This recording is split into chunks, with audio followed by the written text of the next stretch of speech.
Sure isn't. Little finger. Down.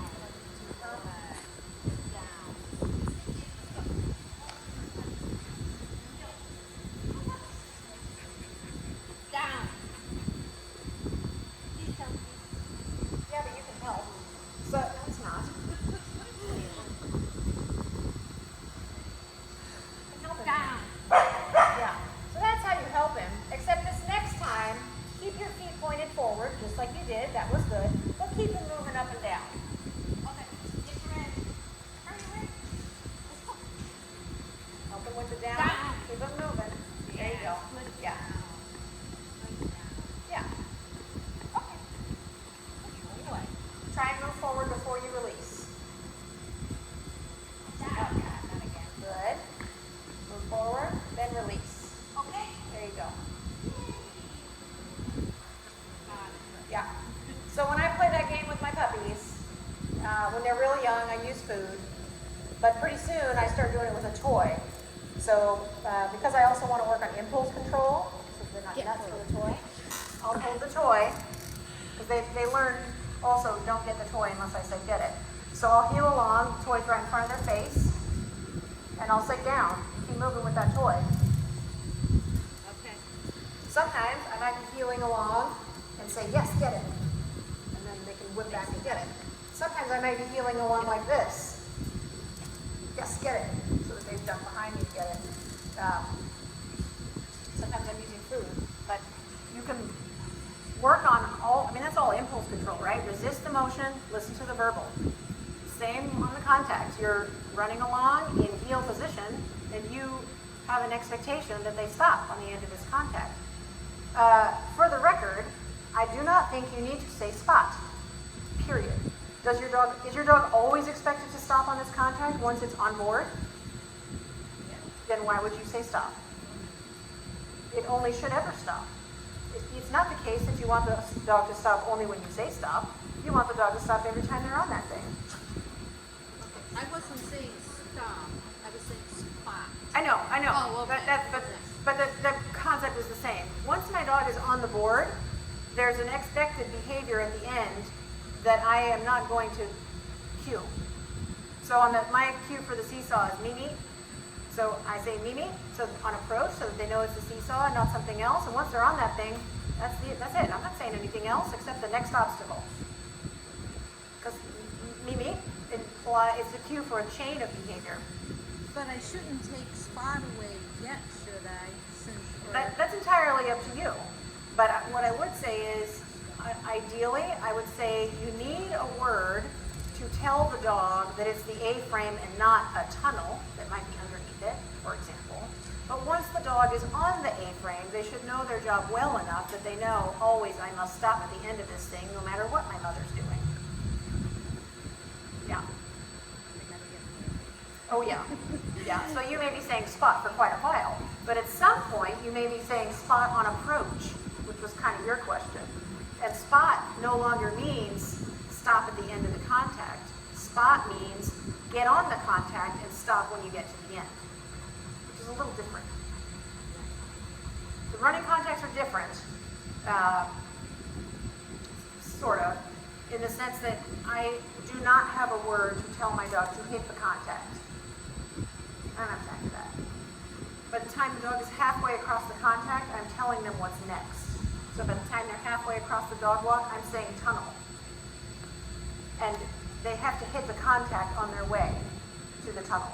So when I'm training it, I have a clicker in my hand. I click when they hit the contact because I can't say yes or good because I'm busy saying tunnel. So I'll click for them hitting the contact, continue to cue the tunnel, and when they're done with the tunnel, I'll praise verbally. Daisy, do you ever expect, depending on the course for the setup, a contact, and other times not a contact? Can you train for that? You know what I'm saying? No. So it's either one or the other? What do you mean?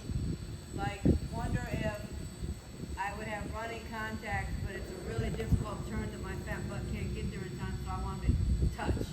I do not personally train my dogs to stop and to run. They do not know those behaviors. They know to stop on the seesaw, and Mimi tells them it's a seesaw, not a dog walk. And if they are approach to a skinny board and they hear the word up, up, up, it means go. Up this dog walk and not into the tunnel that might be nearby. If they hear that on approach to an A-frame, up, up, up, it means take this wooden thing and keep going. Don't hit the tunnel. And again, by the time they are at the top of the A-frame or halfway across the dog walk, I am telling them left, right, here, Alson, jump, tunnel, leave. I'm telling them what's next because they need to know what's next so that they can adjust their stride to accomplish the task of hitting the contact and what's next. So if I say here, then they have to collect and hit the contact prepared to turn. And if I say go tunnel, they need to stretch out and hit the contact as they're extending towards the tunnel. In all cases, it means hit the contact on your way. Just in the way that whether I say jump, twist, lead, Alson, yo, push, all of those things mean take the jump a certain way and always avoid touching it. So there's a criteria implied in there that's communicated through a history of reinforcement. But my dogs do not personally know how to stop as well as run on a contact. They know how to stop on a cease. What? Do they do running contacts, or do they do the 2-on-2 off and then just keep going? No, they run. They just run. Well, they don't just run. They run with the understanding that they have to hit the contact on their way to the next thing. Yeah. Yeah. And on the seesaw, they stop at 2-on-2 off. Or 4-on, depending on what I train. And on the A-frame, they run. And it's not me putting my finger in their face. And it's not me slowing them down. I want them to do it as fast as they possibly can. Sometimes that's not very fast if I want a tight turn. But as fast as they possibly can. And they have to have at least 2 feet in the yellow. If they're extending, it's going to be their 2 rear feet that I'm looking for. And if they're turning, it's going to be their 2 front feet and maybe also their 2 back feet. And their feet have to hit separate and not together because if they hit together, it's a jump and I won't count it even if they do hit together. So I'm pretty specific with my criteria, which involves a lot of exposure to different situations and a lot of shaping, meaning setting up the situation so they're likely to be successful early on and then progressively making it harder as they understand what they're doing. It's like a 2x2s.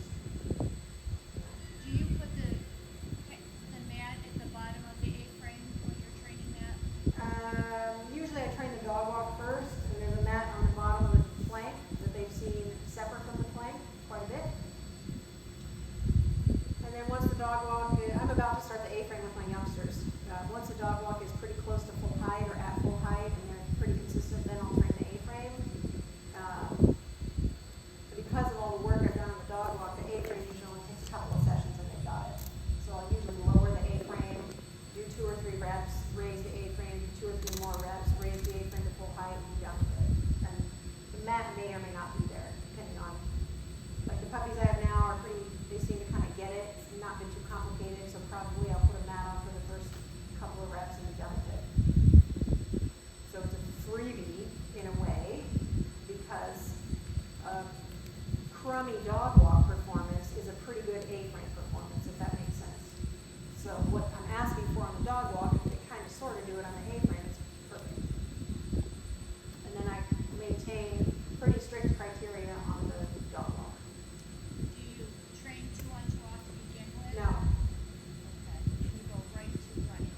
correct, So the only 2-on-2 off you have is the team. correct. And I don't start the seesaw until a little bit later. So when you train with the mat on the dog walk, you put it on the bottom?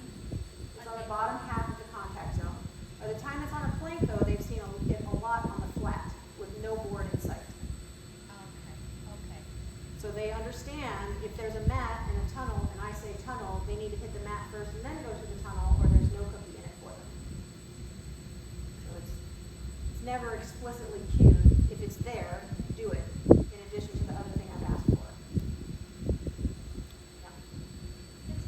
Makes it pretty clear for the dog what they're supposed to do then. It still requires a lot of exposure for them to understand because their striding is going to be different for a jump that's 15 feet off the end of the board than if the jump is 16 feet off the end of the board. And if the jump is 16 inches tall versus 24 inches tall, that changes things. If the jump is straight ahead versus a 30-degree angle that changes things, if it's a 40-degree angle that